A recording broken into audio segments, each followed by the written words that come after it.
آپ غور نہیں کر لیں کہ ریسنٹلی یہ 2-3 بچیوں کے جو واقعات ہو رہے ہیں وہ شیعہ فیملی سے کیوں ہیں؟ اسپیشلی سید فیملی سے کیوں ہیں؟ کیوں پھر ان کو پروموٹ کیا جا رہا ہے؟ کیوں ایسی فلمیں بنائی گئیں کہ پتہ نہیں سیدوں میں بڑا ظلم ہوتا ہے، بیٹیاں باہر نہیں دیتے، یہ نہیں کرتے، وہ نہیں کرتے؟ اچھا تمہیں اتنی ہمدردی ہو گئی سیدوں کے ساتھ، انویسٹ کر دیا تم نے، فلمیں بنا دی۔ یہ فیملی سسٹم کو تباہ کرنے کے لیے، معاشروں کو تباہ کرنے کے لیے۔ یہ ریسنٹلی جو کیس اتنا مشہور ہوا پورے پاکستان میں، کئی لوگوں نے ان کے والدین سے ہمدردیاں کی، ہمدردیاں ہیں بھی، لیکن کبھی غور کیا کہ اس کو اتنا پروموٹ کیوں کیا گیا؟ پھر اتنا سپورٹ کیوں کیا گیا؟ 16-17 سال کا بچہ، اسے اتنا سپورٹ کیا جا رہا ہے۔ اس میں باہر کے ممالک کی NGOs انوالو ہوتی ہیں، ذرا غور سے سنیے گا اس بات کو۔ ایک چیز پاکستانی معاشرے میں عجیب ہے، نہیں ہے، ہمارے اقدار کے خلاف ہے۔ حکم شریعت ہے کہ بیٹی باپ کی اجازت کے بغیر نکاح نہیں کر سکتی۔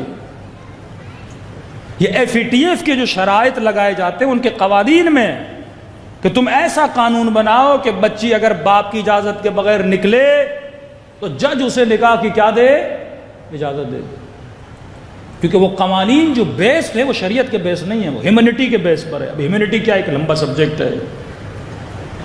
اب پروموٹ کیوں کیا گیا؟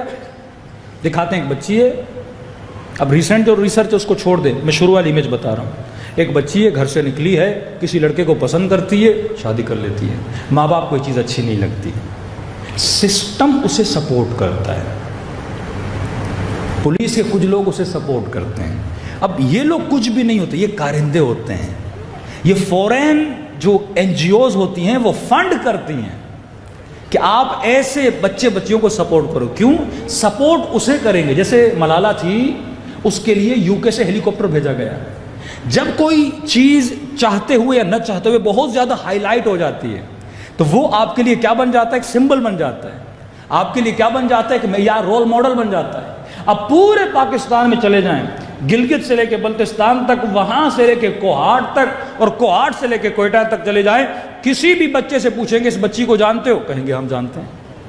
مطلب فیمس ہو گیا ایک کیس، مشہور ہو گئی۔ اب اس فیمس کیس کو رول ماڈل بنانا ہوتا ہے۔ رول ماڈل کیا کہ سسٹم سپورٹ کرے گا، فیک رپورٹس کے ذریعے، غلط ججمنٹ کے ذریعے، تاکہ ہر گھر میں جو بچی بیٹھی ہے اس کے لیے اس کو رول ماڈل بنایا جائے کہ اگر کل تجھے بھی کوئی پسند ہو، تم گھر سے نکلو گی تو گھبرانے کی ضرورت نہیں ہے، تیرے ماں باپ کچھ نہیں کر سکتے، سسٹم تجھے سپورٹ کرے گا۔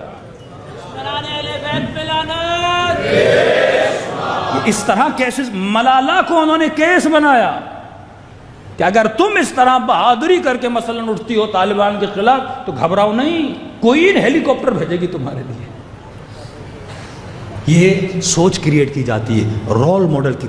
کربلا میں حسین ایک رول ماڈل بنا رہے ہیں نا، علی اکبر رول ماڈل ہے، شجاعت کا role model, Abbas role model ہے، ادب کے role model, Bibi Zainab role model ہے، حیا اور عفت کا رول ماڈل۔ یہ کس کے رول ماڈل ہے؟ والدین کی نافرمانی کے رول ماڈل، معاشرے میں انارکی پیدا کرنے والے رول ماڈل۔ ایسے بچے بچیاں جو گھروں سے نکلتے ان کو سپورٹ کرتے ہیں۔ کئی ایسے میں جوانوں کو جانتا ہوں جو کینیڈا چلے گئے، ریفیوجی اسائلم لے لیا، انہی کیسز میں ہمارا ماں باپ نہیں چاہتا تھا، اولاد نہیں چاہتی تھی، انہوں نے جا کے وہاں پہ کیس بنا دیے۔ یہ معاشرہ اس لیے بنا، اسلامی معاشرے کا مطلب جس میں غیرت ہو، جس میں حیا ہو، جس میں عفت ہو۔ اگر عفت و غیرت نہیں تو مسلمان نہیں ہیں۔ اب بچیاں کیوں ایسی بنتی ہیں؟ پھر میں بار بار کہتا ہوں، والدین کا قصور ہے۔ اگر بچپن سے خیال کیا جاتا میری بچی موبائل پہ کیا دیکھتی ہے، کیا گیم کھیلتی ہے، ہاں میری بچی کون سا ڈرامہ دیکھتی ہے، کہیں ایسا تو نہیں اس نے ذہنی طور پہ کسی کو اپنا رول ماڈل بنایا، باپ کو پتہ ہی نہیں ہے، یہ اگر کوئی لباس پسند کرتی ہے کیوں کرتی ہے؟ یہ جوان اگر کسی چیز کے پیچھے جا رہا ہے کیوں جا رہا ہے؟ دیکھو تو صحیح اس کے ذہن میں کوئی غلط رول ماڈل تو نہیں ہے. اللہ نے تجھے بہترین رول ماڈل دیے ہیں. یہ ہمارا قصور ہے کہ ہم نے سیدہ فاطمہ کو اپنی بچیوں کے لیے ایک رول ماڈل ابھی تک نہیں بنایا.